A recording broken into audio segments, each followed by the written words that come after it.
Engineer बनना चाहते हैं, डॉक्टर बनना। বলিউডের বাদশা শাহরুখ খান শুধু অভিনয় নয়, পড়াশোনাতেও ছিলেন নজরকাড়া। সম্প্রতি তার কলেজের মার্কশিট সোশ্যাল মিডিয়ায় ভাইরাল হয়ে ভক্তদের চমকে দিয়েছে।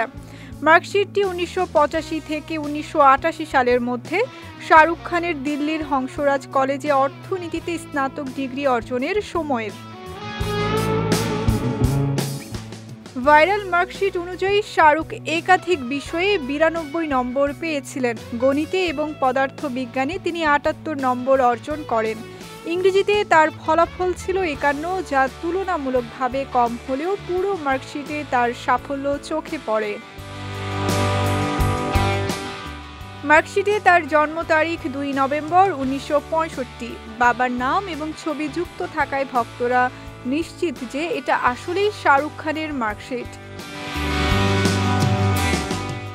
অভিনয়ে আগ্রহী শাহরুখ 1992 সালে দিওয়ানা সিনেমার মাধ্যমে বলিউডে পা রাখেন।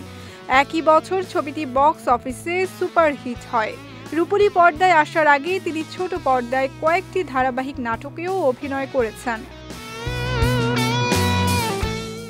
মার্কশিট ভাইরাল হওয়ার পর সোশ্যাল মিডিয়ায় ভক্তরা তার ছাত্র জীবনের কৃতিত্ব নিয়ে আলোচনা করছেন। অনেকেই শাহরুখের একাধিক বিষয়ে প্রাপ্ত উচ্চ নম্বরের প্রশংসা করছেন, আবার কেউ কেউ ইংরেজিতে তুলনামূলক কম নম্বরের দিকে খেয়াল করেছেন। শাহরুখ খানের এই মার্কশিট তার অধ্যবসায়, সততা এবং বহুমুখী প্রতিভার প্রমাণ। ভক্তদের জন্য এটি অনুপ্রেরণার উৎস হয়ে দাঁড়িয়েছে, যা প্রমাণ করে তিনি সব ক্ষেত্রে এক প্রতিভাবান মানুষ।